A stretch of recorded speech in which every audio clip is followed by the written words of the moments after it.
OBC সমীক্ষা নামে একটি বিশেষ সম্প্রদায়কে সুবিধা পাইয়ে দেবে সমীক্ষা চালু করেছে রাজ্য সরকার। এর বিরুদ্ধে হাইকোর্টে মামলা করবে বিজেপি। সাংবাদিক বৈঠক করে এমনটাই জানিয়েছেন বিরোধী দলনেতা শুভেন্দু অধিকারী। মামলায় জাতীয় ওবিসি কমিশনকে অন্তর্ভুক্ত করার দাবিও জানানো হবে বলেই জানিয়েছেন তিনি। বিরোধী দলনেতার কথায়, ওবিসি সার্ভে করতে হলে তো সবার হওয়ার কথা। সেখানে বাংলা সহায়তা কেন্দ্র, আশা কর্মী, আইসিডিএস কর্মীদের দিয়ে শুধুমাত্র সংখ্যালঘু সম্প্রদায়ের মানুষদের সার্ভে করা হচ্ছে, এমনকি ইমামদের কথা মতো সার্ভে হচ্ছে। তাই এই মামলায় ওবিসি জাতীয় কমিশনকে অন্তর্ভুক্ত করার জন্য আদালতে আবেদন জানানো হবে। শুভেন্দু অধিকারীর অভিযোগ, রাজ্যে যেটুকু কর্মসংস্থানের সুযোগ ছিল ওবিসিতে সংখ্যালঘুদের সুবিধা পাইয়ে দেওয়ার নামে রাজ্যের পাকানো জটে সেটাও নষ্ট হলো। শুধু নিয়োগ নয়, শিক্ষা প্রতিষ্ঠানে ভর্তির ক্ষেত্রেও সমস্যা তৈরি হয়েছে।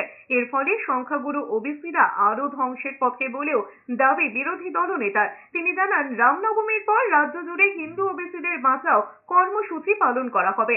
রাজ্য সরকারকে কটাক্ষ করে শুভেন্দু অধিকারী বলেন, চাকরি বাকরি নেই, শুধু সার্টিফিকেট, শুধু ধর্মীয় মেরুকরণের ভিত্তিতে একটি সম্প্রদায়কে তুষ্টিকরণ করছে।